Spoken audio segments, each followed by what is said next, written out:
Luto ng ating biryani. Yan. Kanina medyo ano siya, matubig. Ngayon para ano na siya, parang sauce. Nag-sauce na siya. Oh. Kasi lumapot na siya, ano na.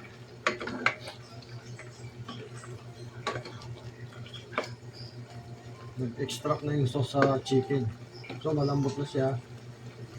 At ready na rin ang rice natin.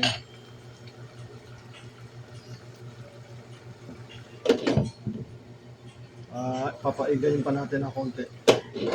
Medyo tuyo-tuyo ng konti.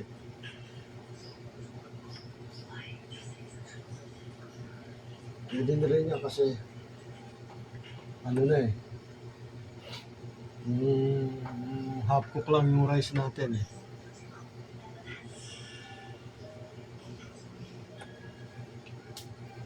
Ito.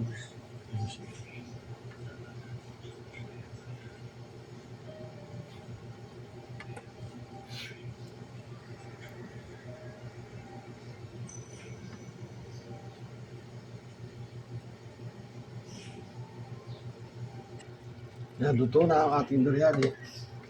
Naiga na siya. Tapos, lalagyan na natin sa rice.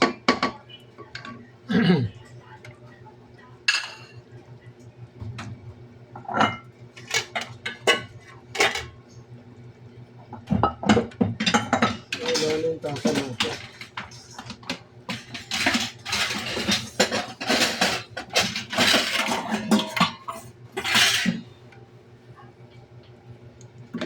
Hanguin muna natin.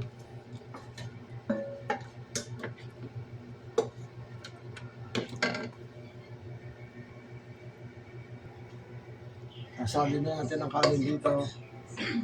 Ito ang aking version ng chicken biryani.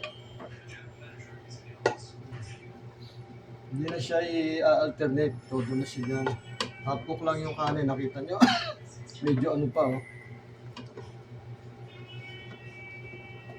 Pero malambot na siya. Yellow rice. Yung tawagin na apo ko to, yellow rice eh. Magluluto naman kayo ng java rice yan, ganyan lang. Tapos lagyan nyo lang siya ng turmeric, white rice. Yan na, ganyan na itsura niya. Para na siyang java rice. Sali natin lahat. Ito lang ang aking version, yung iba version eh. Na-alternate pa yung meat sa kanin, ganun. Dati ganun ginagawa ko. Eh, ganun din naman ang lasa niya, isang lasa niya. So, ganyan na lang din ginawa. Isang version na lang. Papatong mo lang yung chicken dito sa one side lang muna. Kasi yung bandaro, lalagyan natin siya ng mga seasoning.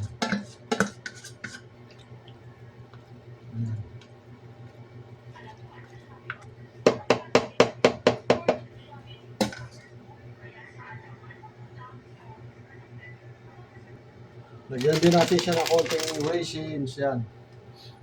Raisins, sabi ng mga karirita, drop and running. Yan, lagyan natin ng konting. Ang pabalance lang yan. Pero sa original biryani, meron pa siyang cashew nut, pistachios, marami, cardamom seeds. Tapos ito lang aking version. Lagyan natin siya ng kinchay. Yan sa gilid. Kasi yung iba, yung mga apo ko ayaw nung may kinchay. Yan.